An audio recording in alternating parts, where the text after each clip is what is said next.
Welcome to Gamebreakers. Welcome back, that is to say. We're back from our break with our Dungeons & Dragons 5th edition game.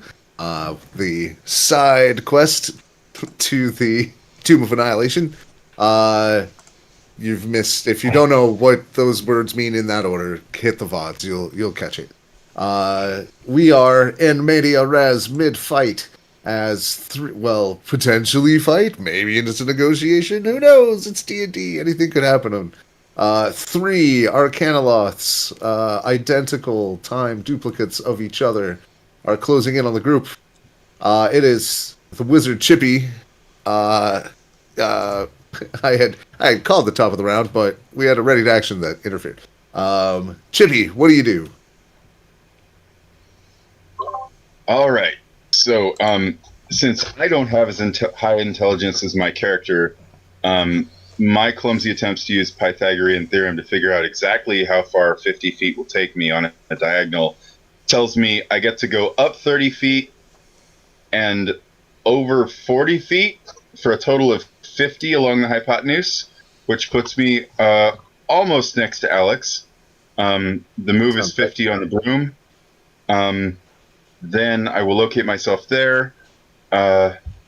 And since that does not put him in touch range, so that would be right there, which means he still could not cast a touch spell on Alex. He's going to use his reaction to hold an action, and the action is his action for the round, which is casting Longstrider. So as soon as she flies within reach, she flies over and tags him, then he'll cast Longstrider on her. Okay, and since she is at the top of the round, I imagine that is the very next thing that happens. You should have all of your... And I believe that the bonus round, I believe that his bonus action... I'm pretty sure I already said this in the last session, but just to be sure, as a bonus, he will start his blade song, so he gets the increase in armor class. Blah blah blah blah blah. Right, all of his bonuses. You begin your chirping wail, if I remember right. It's cultural. You have to like rabbit music. Alex is next, so you'll be able to trigger your ready to action immediately. Woohoo! All right, and so she was at 10 feet, but I just said Chippy went up to 30, so I guess she has to fly up to him. Does 30 put them above the top of the cliff? Puts them, you can poke your head over. You can see above the cliff, yeah.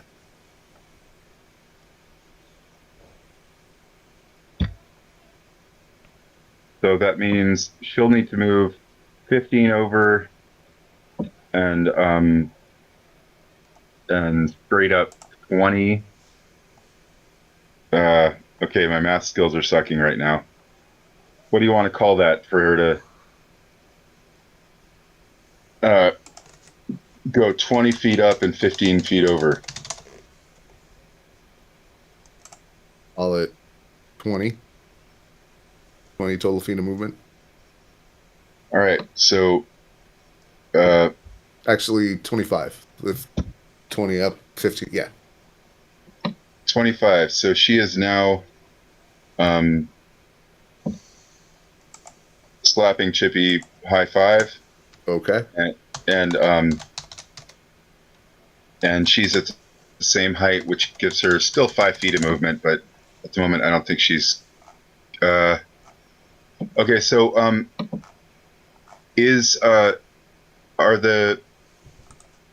Picklish Sour, so both of Ola, Picklish Sourberry disappeared, and Ole is now down there. Can Alex see the little things flying around? Well, so the way that it works, or at least the way that it's worded, An intangible spear, yeah. Appears within 5 feet of one creature of your choice that you can see within 30 feet of you.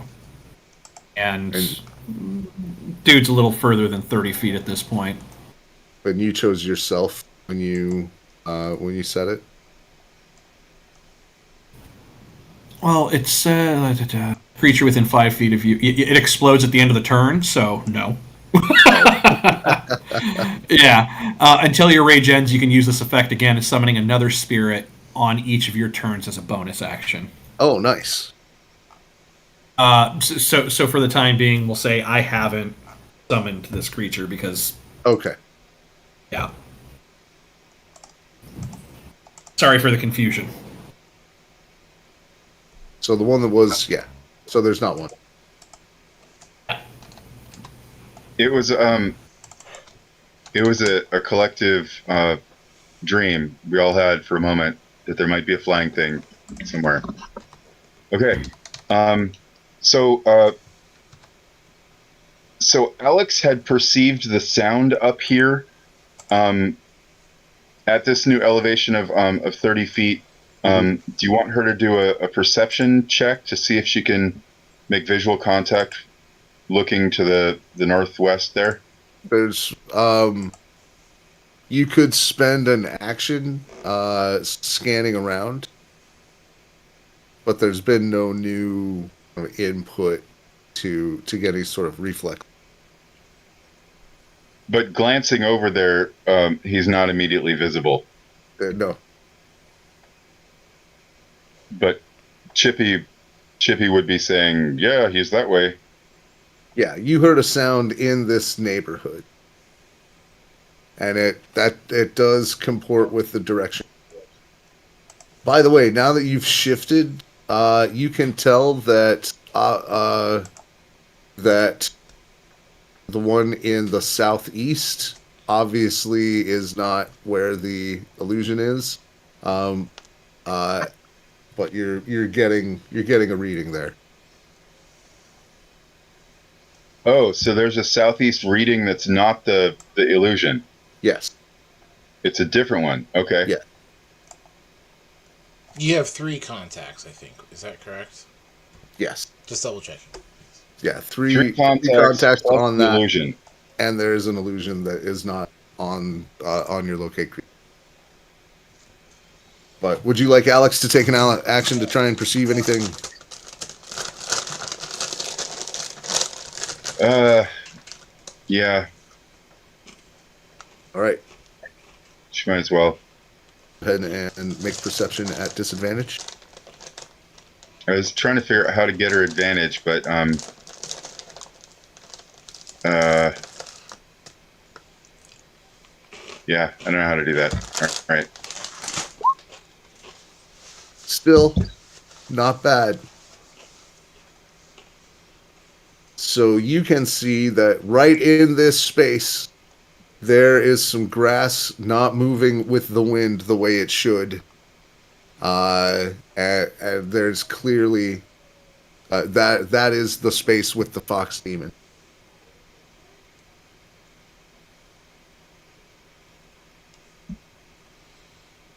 All right. So Bonkers perception. 10 out of 20. that was her action. Yeah. And she used her move already. So she is going to snap to center. How far is that? That's 55.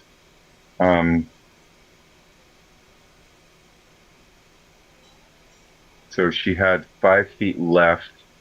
So that makes it 50. So if she can get 20. So she needs to get within 30 feet of it. So if she can get 20, which puts her there. She had 5 left, and the long strider gave her 10 more. So that only puts her at 15. That's 5 feet out. Damn. Not quite. Arrgh.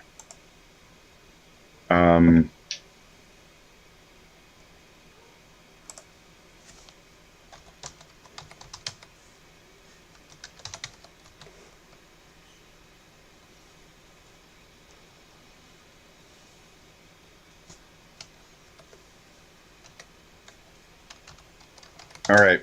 So she is going to move her last 15 feet of movement, which would be that basically, but right at the face of the cliff above the cave mouth. And then as a bonus action, she will hide basically right behind, a little ways behind Azaka.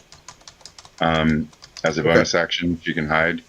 Well, Zaka's And, under the water, so you know. Okay, well, she's Staying above the water.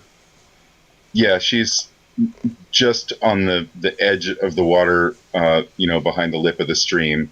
Okay. But she's not invisible, but she is hiding. And that, I think, is the end of her turn. Yeah. Okay. Okay.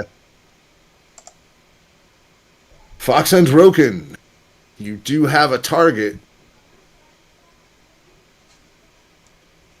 Oh, yeah, Alex told everybody about her perception, what she saw. Oh. In that case, if you don't mind, Roken, Azaka is going to take her ready to act. How? X. I hope nobody minds if you're were-tiger, barbarian, whatever. Goes and mauls. Yeah. Yeah, maul that guy. Maul him good. Yeah, she's good for that. First. You're only coming in a little bit, Thomas. You gotta be closer. Sorry, I'm sort of muttering to myself and dice roll, gee, Oh, okay. nonsense, blah, blah, blah. And we want to hear the the juicy DM deets.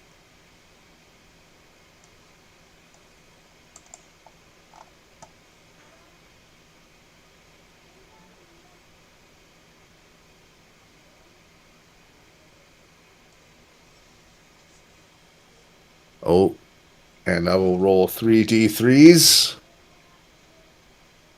That one made it a hit.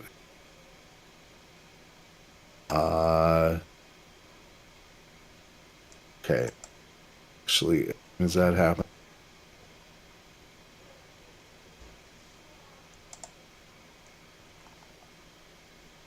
Oh, okay. So, Azaka comes in like a freight train, which gives her advantage third attack. That doesn't give her a bonus on damage, does it? The bolster.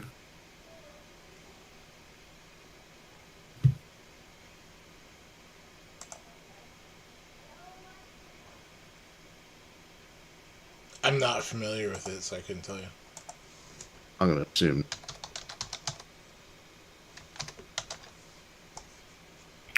Was that to me? Sorry. It with giant clawed needle paws, the size of a dinner plate. All right, Fox and Droken. That was the ready to action. Okay.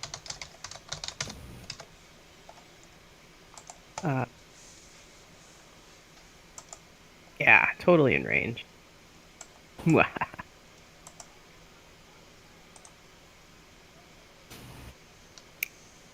So my fox is gonna go first and cast Toll the Dead. And it must make a wisdom saving throw. Which one? The one that's in the water? You know that one's an illusion. Oh. I will mark this one so we all know. One with blue dot and the wavy thing is not real. Okay, so you're saying I can't see the real one? Or it's way out there? You can see this one. And you can hear a commotion above you There's combat going on. of a tiger leaping out of the water and downing a fox. Very distinctive. Okay, well, Toll the Dead doesn't have that range. Okay. Beep, beep, beep, beep, beep, beep, beep. So Fox is gonna assist me. In casting something. Look at my. I guess firebolt. I mean, probably. Just at that range, I think that's the one you got. It's on 15.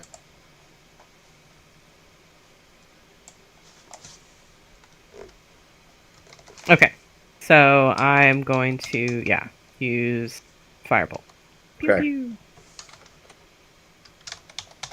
Let's see that attack. No modifiers. You get a plus D3. Do I get And advantage? You do get advantage from your fox. Okay. Pull up Pops on your arm and use ears for sight. So the modifier is a +8. I get a +3 from the thing that Mario gave me, and then I also get a +2 Just from a the flat. gloves. So what? It's a D3, not just a flat. Oh yeah, thanks. I'll roll that.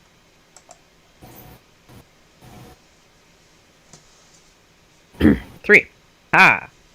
All right. So D20 +8 +3 +2 from my gloves. So be 13. Oh, jeez. 32. Go ahead and go fishing for that crit. I mean, you miss on 4. Firebolt. Finger firebolt. Pew, pew, pew. You're at advantage, so go ahead and go fishing for that crit. See if you roll a 20. But that's already definitely a hit. 31, so Jeez. 32. Okay, let's see all that ridiculous sneak attack. Firebolt plus sneak. Keep pulling up the fox. All right. 2d10 for the regular damage. Oh, really? 3 out of 2d10? Damn. So 3 damage from the firebolt. And then I believe Sneak it's attack's 5 where you get 6. Yeah. Just making sure I'm still at 5 6. Pretty sure.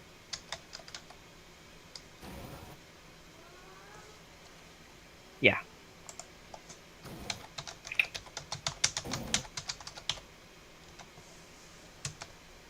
So 22 from the sneak attack.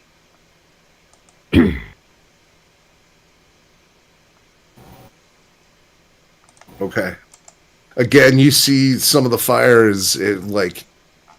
seems like it as it gets toward him, the bolt shrinks a little before it strikes. But it still hits. Still left a scorch mark. Snarls at you. And that's my turn. All right, are you gonna hide yourself again? No, Okay. I got my blur on. I'm already hard to hit. Okay. Picklish. And Ole. All right. Question first. Yes. Ticklish is a Kender and has Kender Taunt. It's not a spell. It's not That's an true. attack. All So of this is it. So using this would not make him visible, would it? No. Definitely wouldn't. All right. Then he will hold his action as Olay gets within. Let's see, how far out am I from? 85 plus your elevation. Actually, I think you're at the same elevation. You're both at Okay. Yeah, we're about 10 feet, you said? oh yeah, so he's 10 feet up from. Okay. So I could spend the 60. Well, yeah, as soon as we're within 60 feet, let me put it away, then he would use Kender Taunt. So Okay. let's go ahead and do that. Sorry, my map is kind of tiny right now. And he's not traveling anywhere without me. So as soon as we close with that, he yells out in his very lovely, churlish tenor, "Salutations, you flat-footed fuckstick! I respect nothing about you because your existence is meaningless." And it has to make what kind of save? It's a DC 15 wisdom. Okay. It makes it. Yeah, it's worth the attempt. Right? 100% worth the attempt. Because it only counts as a bonus action. Nice. And it doesn't break invisibility. No. So it looks confused more than anything. It's like, That's at least what I was hoping for at a minimum on that. So let's see. How far does that place me from whatever version of Vixen this might be? let's see. That was your 60 feet? Okay, so about 35. So I might have about another 15 feet if I chose to do that. And you had said that it was between my back and the backpack itself, correct? Yeah, he's tucked way deep in there. He's good. He's real good. So then I have the opportunity to grab one of those flasks or casks, Yeah. throw it at this motherfucker.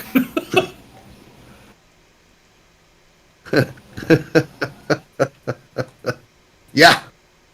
All right, we'll go with the cask of acid first. All right. So as you're pulling it out and it's being flung and dice are being rolled, Shregon, you want to tell us what these casks you've cooked up look like? It's shaped like a beehive. I picked them up. You're muted. Flashback.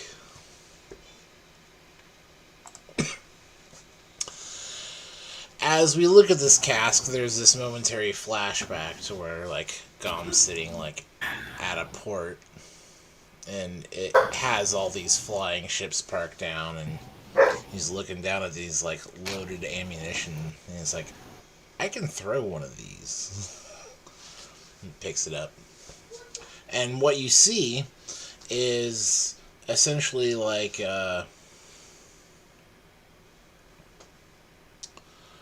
kind of flat, wide, with some angular cut, large bottle.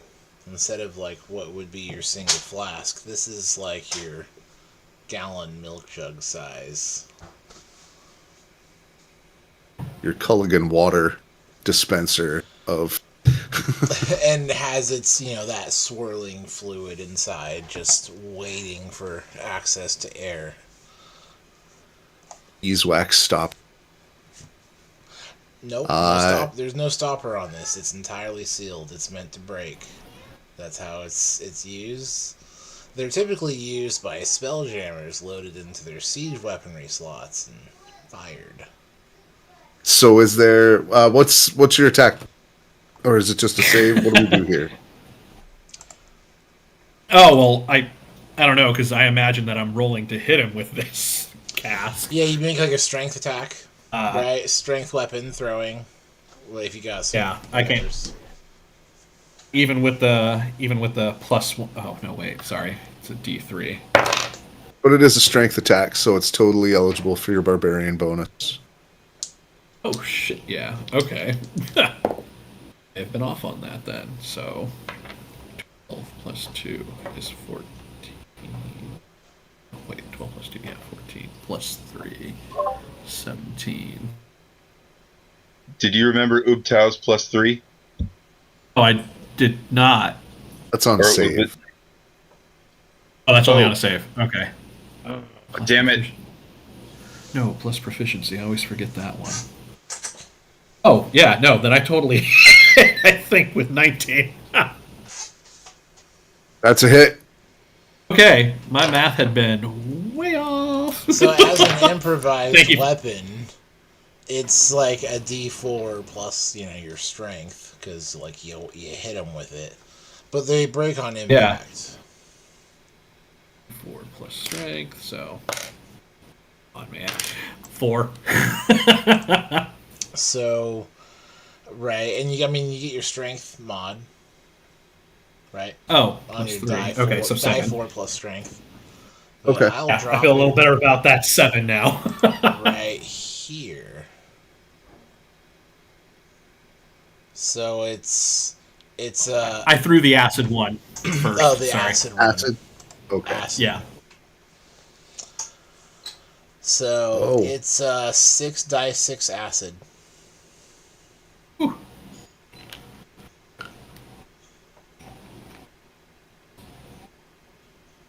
And that's Do I need to roll dex something, or- save. Yeah, let's see that There- 66. There is a dex Oh. save versus 14 for half. Not today. Not today, Satan. So you said 66. Okay. Better than earlier, but there's still one in there pissing me off. So 10, 15, 19, 23. All right, folks. You found an element that is not resistant to. He took all of that one right to the face. Rolled a 3 on his deck save. Yeah, this one's having the worst day. Alright. And it is now soaked in acid. Oh no! Now- Hold on. I was gonna say bonus action. Lump.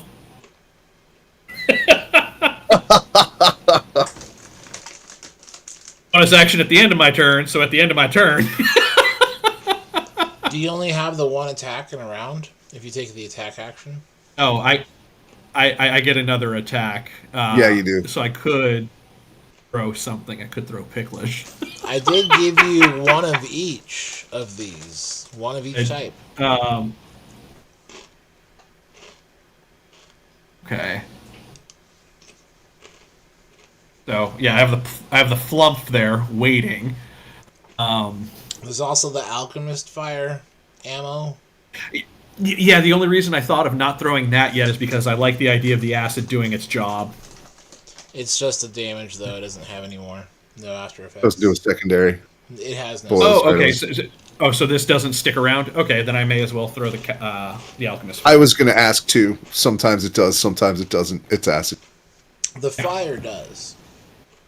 Okay. So, roll to hit with that. You said strength based.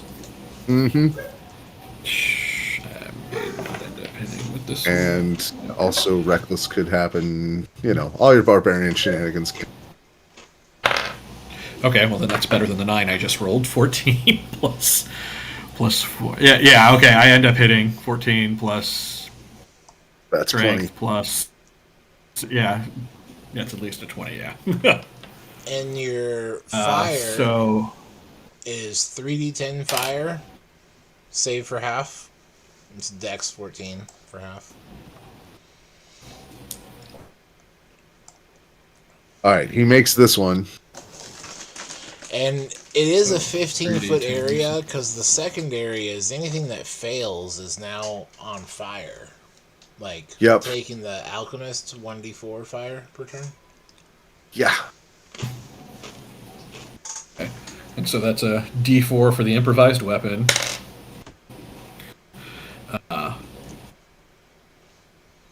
5, 8, and then 3d10, 8, 5, 10, 23.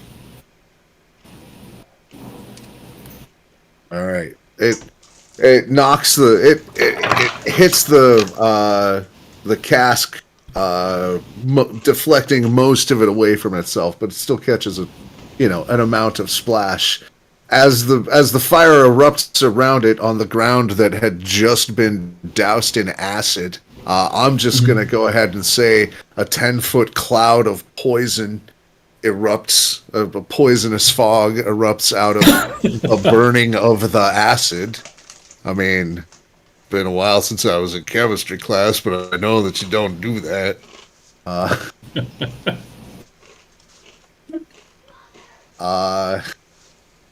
Gross. Any other actions, Ole? Picklish. Yeah, so Picklish will ready an action for if, again, whatever version this is, decides to try and move away, he'll cast Sapping Sting. Okay. All right, then. And if it's the end of my turn, then the little flump explodes. It is the end of your turn. And it's just like, you just see him like covered in shit, fighting for his life, and then the camera just like shifts over a little bit, and there's this little smiley jellyfish right behind him. How much does that do?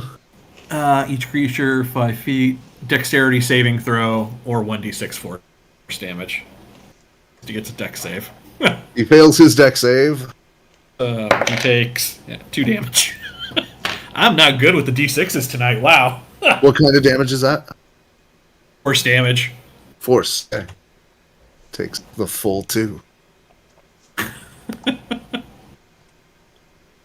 mean, wouldn't you feel bad if that one got resisted?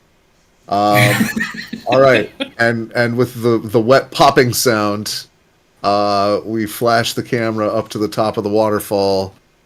Oh, no, with the wet popping sound, at the end of your turn, there is Alex and Chippy are angled well enough to see it. There is a fractal eruption from underneath Azaka Stormfang. And she doesn't need the ceremonial blessing. She is so tired of this timey-wimey bullshit. She rolled a nat 20 on her save. And then at the beginning of her turn, proceeds to show this creature what she thinks about. Spoiler alert, it is not flattering.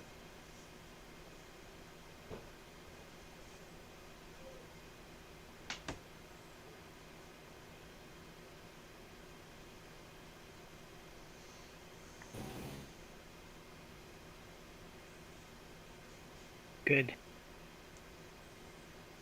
Oh, and it's prone, so she's gonna get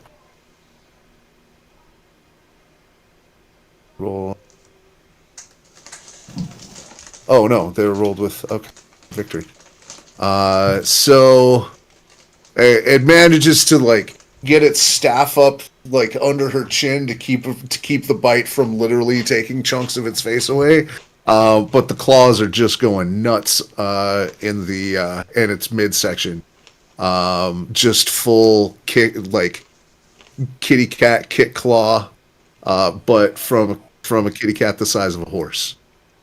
So that one's a crit. So that's good. This is the appropriate level of disdain for this character. We have all grown to. Couple of little. What was that, Dragon? Okay. Meanwhile, at the end of Azaka's turn. Boz, 1 second here. Oh, technical. Technical, deep breath, and I'm gonna do an off